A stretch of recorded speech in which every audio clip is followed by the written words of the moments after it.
નમસ્કાર. આજના આ ખાસ એક્સપ્લેનરમાં આપ સૌનું સ્વાગત છે. પરફોર્મિંગ આર્ટ્સ અને કોમેડીનો અભ્યાસ કરતા આપણા સૌ માટે આજનો આ વિષય ખરેખર બહુ જ રોમાંચક છે. આજે આપણે ક્લાસિક પ્રાદેશિક કોમેડીના માળખાનું બારીકાઈથી પોસ્ટમોર્ટમ કરવા જઈ રહ્યા છીએ.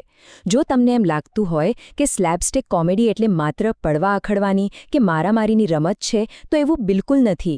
તેની પાછળ કોમેડિક ટાઈમિંગ, પાત્રો વચ્ચેની ગતિશીલતા અને સ્પેસનો એકદમ ચોક્કસ ઉપયોગ રહેલો હોય છે. તો ચાલો આ રમૂજી અને એટલી જ જ્ઞાનવર્ધક સફરની શરૂઆત કરીએ. આજે આપણે મુખ્યત્વે 5 બાબતો પર ધ્યાન આપીશું. પહેલું છે કાકા ભત્રીજાની ગતિશીલતા, બીજું ભારે હથોડાની કોમેડી, ત્રીજું ગ્રામીણ વાતાવરણ, ચોથું ફિઝિકલ વિઝ્યુઅલ બીટ્સ અને પાંચમું ક્લાસિક કોમેડી તકનીકો. આ પાયાના સાધનો રમૂજને આટલી અસરકારક કેવી રીતે બનાવે છે તે આપણે વિગતે સમજીશું. સૌથી પહેલાં વાત કરીએ કાકા ભત્રીજા વચ્ચેની ગતિશીલતાની અને કેવી રીતે એક સામાન્ય ઘરગથ્થુ ઘર્ષણ અચાનક જ ઊભું થાય છે. આ એક બહુ જ પ્રચલિત સંવાદ જરા સાંભળો. રોટલા ઘડ્યા ભૂકા નીકળી ગયા. 2 રોટલા મારે ખાવાના હતા, એની જગ્યાએ તે 2 ખાઈ ગયા. હવે પરફોર્મન્સના દૃષ્ટિકોણથી જોઈએ તો આ માત્ર કોઈ સામાન્ય ફરિયાદ નથી હોતી. આ એક ઇન્સાઇટિંગ ઇન્સિડન્ટ છે.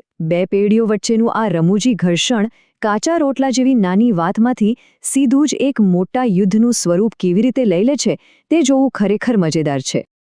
અહીં સત્તાની ખેંચતાણ એટલે કે સ્ટેટસ કોન્ફ્લિક્ટ બહુ જ સ્પષ્ટ રીતે દેખાઈ આવે છે. એક તરફ કાકા છે જે ગરમ ચૂલા પાસે રસોઈ કરીને શારીરિક રીતે સાવ થાકી ગયા છે અને માત્ર થોડી શાંતિ અને માન ઈચ્છે છે. બીજી તરફ ભત્રીજો છે જે રિબેલિયન મોડમાં છે. તે જમીને વાસણ ધોવાની ચોખ્ખી ના પાડે છે. મજાની વાત એ છે કે બંનેમાંથી કોઈ 1 ઇંચ પણ નમતું જોખવા તૈયાર નથી અને રોજિંદા કામકાજ પરનો આ જ હઠ્ઠાગ્રહ દૃશ્યમાં એક જબરદસ્ત કોમેડિક તણાવ ઊભો કરે છે. હવે આગળ વધીએ ભારે હથોડાની કોમેડી તરફ, જ્યાં ફિઝિકલ પ્રોપ્સ દ્વારા રમૂજી તણાવમાં અચાનક જ વધારો કરવામાં આવે છે. અહીં સમજવા જેવો સૌથી મહત્વનો મુદ્દો પ્રોપનો ઉપયોગ છે. મફુકાકા દ્વારા જે ઘણ એટલે કે મોટા હથોડાનો ઉપયોગ થાય છે તે વાસ્તવિક હિંસા માટે નથી હોતો. પરફોર્મિંગ આર્ટ્સની ભાષામાં આને ક્લાસિક એક્ઝેજરેશન એટલે કે અતિશયોક્તિ કહેવાય છે.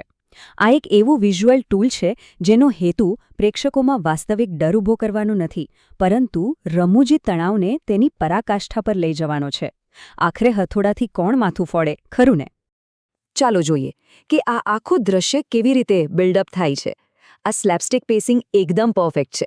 સ્ટેપ 1, વાસણ ધોવા પર એક સામાન્ય દલીલ થાય છે. સ્ટેપ 2, કામથી બચવા માટે સીધું જ ઊંઘી જવાનું નાટક થાય છે. અને સ્ટેપ 3, અચાનક જ એક વિશાળ હથોડાની ધમકીની એન્ટ્રી થાય છે.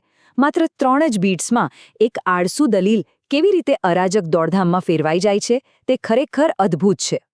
ત્રીજો મહત્વનો ભાગ છે ગ્રામીણ વાતાવરણ. આ એવો આધાર છે જે આ બધી વાહિયાત ઘટનાઓને પણ એકદમ વાસ્તવિક બનાવી દે છે. કોઈપણ પરફોર્મન્સમાં વાતાવરણ હંમેશા એક ઉત્પ્રેરક તરીકે કામ કરતું હોય છે. ગરમ ચૂલા પર રસોઈ કરવી, ખેતરમાં પૂળા ભેગા કરવા માટેના ઝઘડા, માઉન્ટ આબુથી ચમકતા પથ્થરો ચોરવાના વાહિયાત લોકલ આઈડિયાઝ કે પછી ગામમાં વડીલોની આબરૂનો ભારેખમ બોજ. આ બધી જ વિગતો ભેગી થઈને એક એવું પ્રેશર કુકર જેવું વાતાવરણ પૂરું પાડે છે જે પાત્રોના આટલા લાઉડ અને વિસ્ફોટક પ્રતિભાવોને એકદમ વાજબી અને રમૂજી ઠેરવે છે. ત્યારબાદ આવે છે શારીરિક વિઝ્યુઅલ બીટ્સ. અહીં એક્શન અને રિએક્શનના મિકેનિક્સ કેવી રીતે કામ કરે છે તે સમજીએ. જ્યારે હથોડાનો ભય ખરેખર હકીકત બનવા લાગે છે ત્યારે ફાસ્ટ પેસ્ડ એક્શન જોવા મળે છે. પહેલા પોઈન્ટમાં રાત્રિના અંધારામાં છુપાઈને હુમલો થાય છે. બીજા પોઈન્ટમાં ખબર પડતા જ જીવ બચાવવા માટેની અચાનક જ ભાગદોડ શરૂ થાય છે. અને ત્રીજો ક્લાઇમેક્સ પોઈન્ટ, જ્યાં એવી કોમેડિક ઝપાઝપી થાય છે જેમાં એકબીજાની છાતી કે માથા પર પગ મૂકી દેવામાં આવે છે.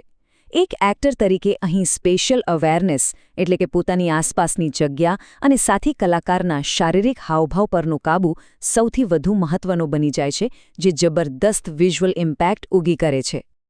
આ પાવર ડાયનેમિક્સ કેવી રીતે પળવારમાં બદલાય છે તે સમજવું બહુ જ રસપ્રદ છે. શરૂઆતમાં જે આક્રમક મફુકાકા હતા તે અચાનક જ મૂંઝાયેલું ટાર્ગેટ બની જાય છે. હરીભા જે હથોડાનો માર ખાનાર હતા તે અચાનક બદલો લેનાર બની જાય છે. અને ગામના આગેવાન તરીકે બચાવવા આવતા ભરતજી અજાણતા જ નવો શિકાર બની જાય છે. વચ્ચે પડવાથી આખા ગામનું હાયરાર્કીનું માળખું કેવી રીતે પલટી જાય છે તે કોમેડી લેખનનો એક ઉત્તમ પાઠ છે. અને અંતે 5મો વિભાગ ક્લાસિક કોમેડી તકનીકો. અહીં માત્ર મારામારીથી વાદ આગળ વધીને સીધી માનસિક ષડયંત્ર સુધી પહોંચે છે.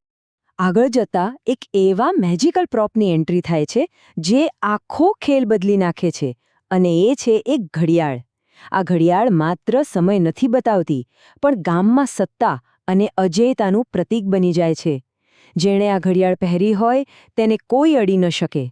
શારીરિક કોમેડીની વચ્ચે આ એક એવું બુદ્ધિશાળી સાધન છે જે પાત્રોને તેમની લડાઈની વ્યૂહરચના સંપૂર્ણપણે બદલવા માટે મજબૂર કરી દે છે. અને આ જ બાબતને સમજાવતો એક બહુ સરસ સંવાદ છે. હવે બળથી નહીં પણ કળથી કામ લેવું પડશે.